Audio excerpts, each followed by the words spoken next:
ആരാണ് വിജാതിയർ, ആരാണ് സ്വജാതിയർ നമുക്കറിയത്തില്ല.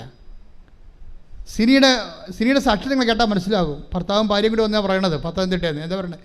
ആദ്യത്തെ ഉടമ്പടിയിലെ ഫസ്റ്റ് നിയോഗം എന്താണ്? കർത്താവേ, നിത്യതയിൽ ഈശോൻ്റെ ഒപ്പം ആകാൻ എന്നെ സഹായിക്കണമേ. അത് കഴിഞ്ഞിട്ടാണ് ബാക്കിയുള്ളത്. പ്രോട്ടോക്കോൾ അതാണ്. അതിനാണ് പ്രയോറിറ്റി എന്ന് പറയണത്. ഇതുപോലെ ഒരു പാരഡൈം ഷിഫ്റ്റ്, ഒരു തലമറിച്ചിലുണ്ടായിക്കഴിഞ്ഞാൽ തീർച്ചയായിട്ടും എൻ്റെ മക്കളുടെ ഉടമ്പടി കത്തും. പ്രാർത്ഥിക്കുക. കർത്താവായ ദൈവമേ, ഉടമ്പടിയുടെ മുൻഗണനകളെ ദൈവരാജ്യത്തിന്റെ ക്രമപ്രകാരം പുനഃക്രമീകരിക്കുവാൻ എനിക്ക് വിവേചനത്തിന്റെ പരിശുദ്ധാത്മാ അഭിഷേകം നൽകണമേ.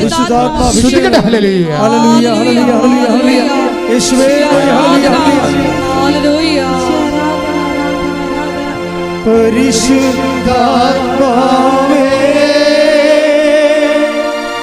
പരിശുദ്ധ